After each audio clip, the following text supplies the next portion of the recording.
तो महाराज जी, हम अभी प्रेम की बात कर रहे थे, तो प्रेम से मुझे याद आया कि जो विष्णु जी थे और शिव जी थे, उनमें भी बहुत प्रेम था। मतलब ये परमात्मा है, दूसरे परमात्मा है, फिर भी ये एक दूसरे से प्रेम कर रहे हैं और एक दूसरे का जप कर रहे हैं। शिव जी जो हैं वो राम जी के नाम का जप करते हैं, तो उनको क्या ज़रूरत है ये जप करने की? वो इतना प्रेम उनमें कैसे? मतलब वो परमात्मा तो हैं, इसी को तो कहते हैं प्रेम। यही है प्रेम। प्रेम केवल स्त्री पुरुष में ही प्रेम नहीं, माता पिता से, गुरु शिष्य से, प्रेम तो किसी से भी कभी भी कहीं भी हो सकता है। और वो तो परमात्मा, वही तो शिक्षा दे रहे हैं। मैंने कहा ना, मानस में लिखा है, राम ही केवल प्रेम प्यारा। राम ही केवल प्रेम है, परमात्मा ही प्रेम है। तो शिव जी इतने बड़े राम जी के भक्त थे, भगवान विष्णु के भक्त थे, और भगवान विष्णु इतने बड़े श्री शिव जी के भक्त थे जिसका वर्णन ही नहीं किया जा सकता। एक बार की बात है, शिव जी भगवान विष्णु का ध्यान कर रहे थे, और भगवान विष्णु अपने शेष शैया पर विराजमान होकर के ध्यान श्री शिव जी का कर रहे थे। विष्णु भगवान शिव जी का ध्यान कर रहे थे और शिव जी भगवान विष्णु का ध्यान कर रहे थे। और शिव जी को स्वप्न आया कि अरे शिव जी मुझसे मिलना चाहते हैं। भगवान विष्णु को ध्यान आया, शिव जी मुझसे मिलना चाहते हैं। तुरंत आश्चर्यचकित हो गए, तुरंत चल दिए मिलने के लिए, उठे और चल दिए। लक्ष्मी देखती रह गई, अरे ये कहाँ जाने लगे। और उधर शिव जी को स्वप्न आया, ध्यान में बैठे थे, तुरंत झांकियाँ बनी कि अरे भगवान विष्णु मुझसे मिलने के लिए आ रहे हैं। बड़े प्रसन्न हो गए, तुरंत ध्यान से उठे, चल दिए, चलो नंदी चलते हैं। माता पार्वती को भी नहीं बताए, और जाकर के आधी रास्ते वो दोनों लोग आकर के मिले। मिलने के बाद एक दूसरे को देख करके इतना प्रेम कि देख करके आंसू दोनों के गिरने लगे।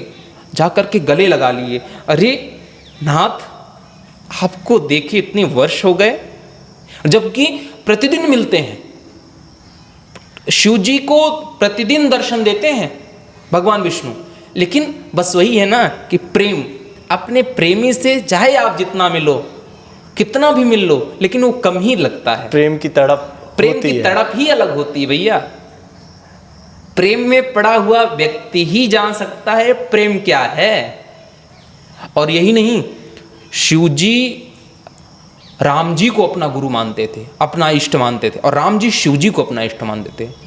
अब राम जी की भी एक कथा सुनो। राम जी को जब वनवास हुआ था, तो पहली चीज़ तो जब रामेश्वरम गए, रामेश्वरम जाकर के शिवलिंग का निर्माण करके, राम जी शिव जी के शिवलिंग का निर्माण करके रामेश्वरम में पूजा किया था, तभी से रामेश्वरम हो गया। राम के ईश्वर, राम की इष्ट रामेश्वरम। तो राम के इष्ट कौन है? शिव है। इसलिए बहुत प्रेम था, अगाध प्रेम। आप बस ये जान लो, अगर शिव जी के मंदिर में जाओ तो बस यदि आप बोलते हैं राम राम राम, तो शिव जी बड़े प्रसन्न होते हैं।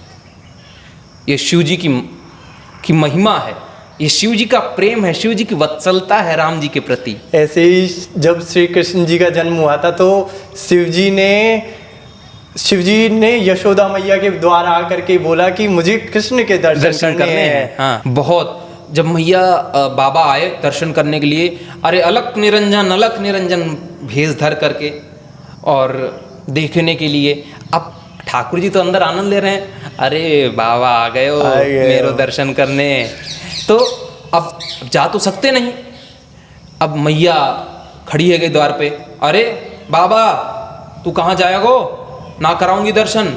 ऐसा क्यों बाबा ऐसा भेष ही बनाए थे। अच्छा। अरे मेरो लाला डरप जाएगो और मेरे लाला चौंक जाएगो तो देख के, बाबा जा पहले अपने वेशभूषा सही करके आ, फिर आइयो मेरे लाला को दर्शन करवे काजे, मैं अभी ना कराऊंगी दर्शन। बोलने लगे बाबा, जिद करने लगे, अब मैया तुम मुझे दर्शन ना कराएगी तो मैं यहाँ से ना जाऊंगो, ये बात समझ लेना, दर्शन लेकर ही जाऊंगो।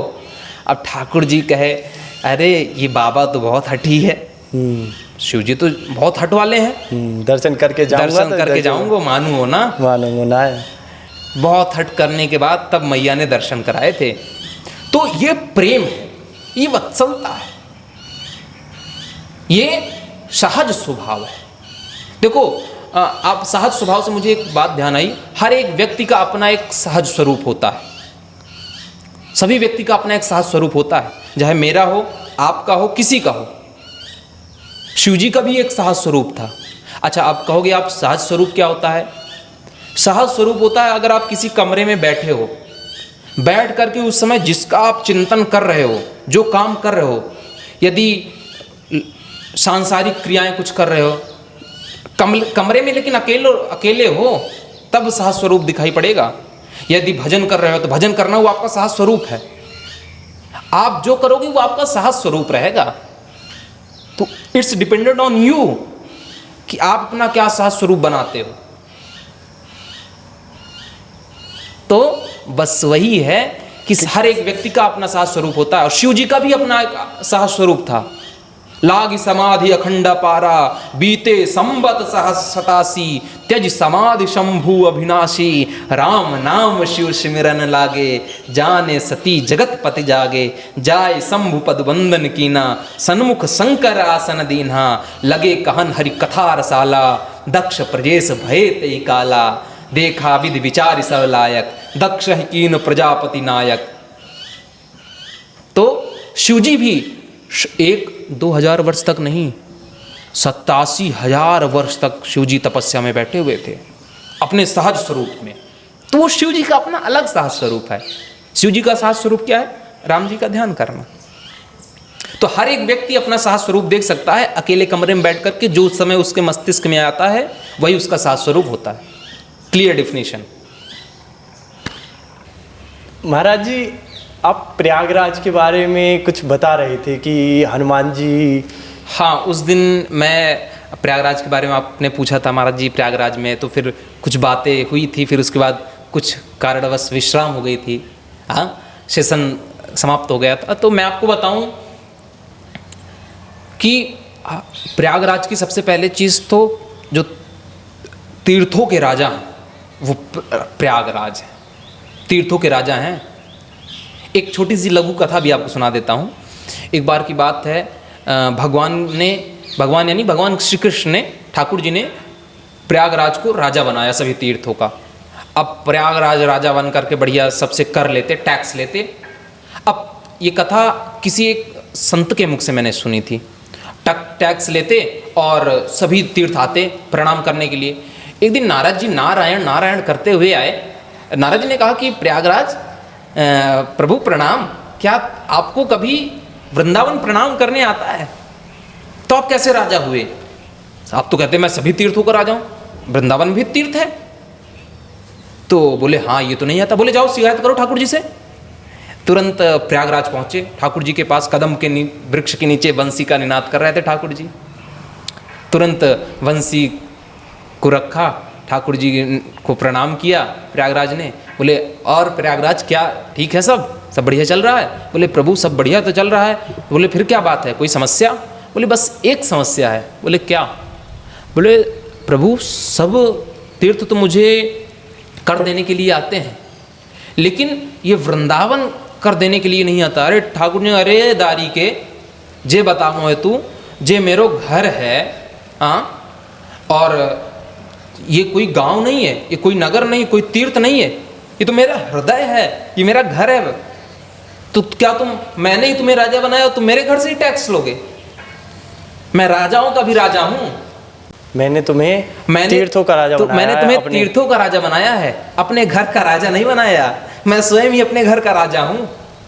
जाओ, नहीं आएगा तीर्थ राज तुम्हें वृंदावन प्रणाम करने और कर देने।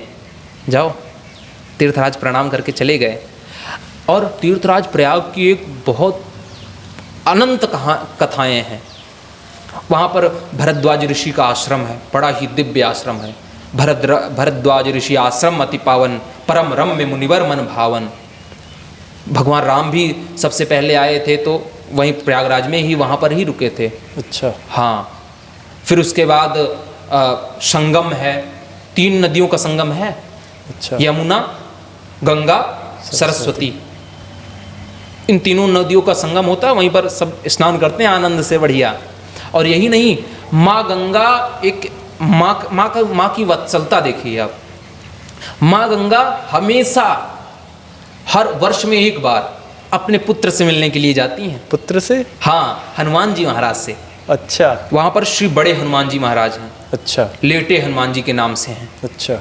वो लेटे हैं प्रभु का ध्यान, प्रभु की ध्यान मुद्रा में, और प्रभु के चरणों का चिंतन कर रहे हैं, और लेट करके केवल श्री राम राम राम, ये मेरा अनुभव बता रहा हूँ कि ऐसे ही कर रहे हैं।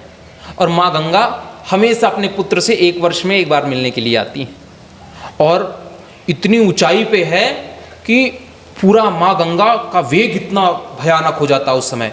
स्नान जिस दिन कराएंगी उसके अगले दिन से वापस लौट जाएंगी। ऐसा लगता है मानो अपने पुत्र से मिलने के लिए, वत्सलता है माँ की, अपने पुत्र से मिलने के लिए आई हैं।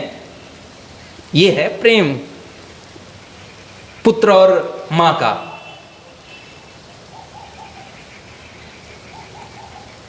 माँ एक अलग ही शब्द है, माँ की व्याख्या नहीं की जा सकती।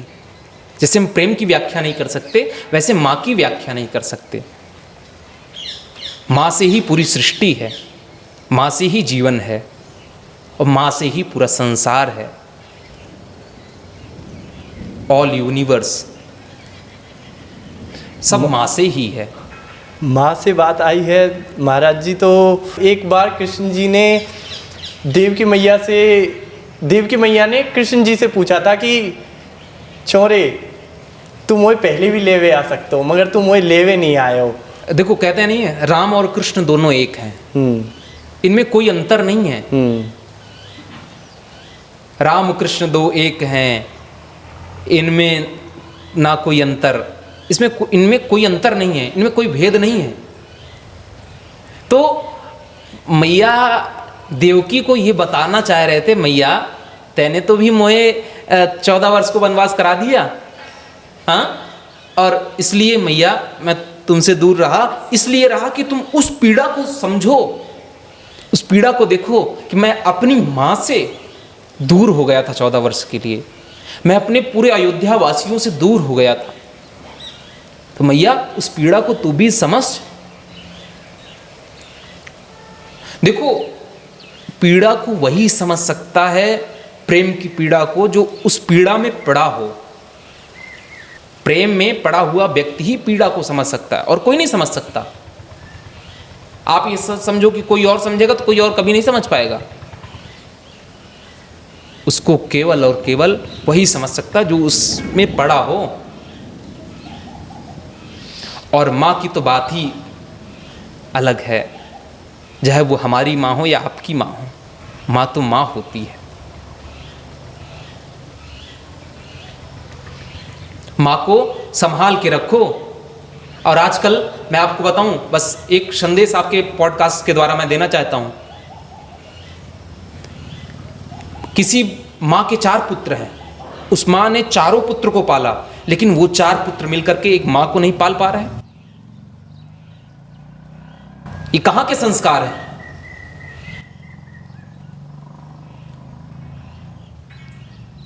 यदि आप अपनी मां की रक्षा नहीं कर सकते, आप मां को नहीं पाल सकते, तो क्या ही भगवान आपसे प्रसन्न रहेंगे।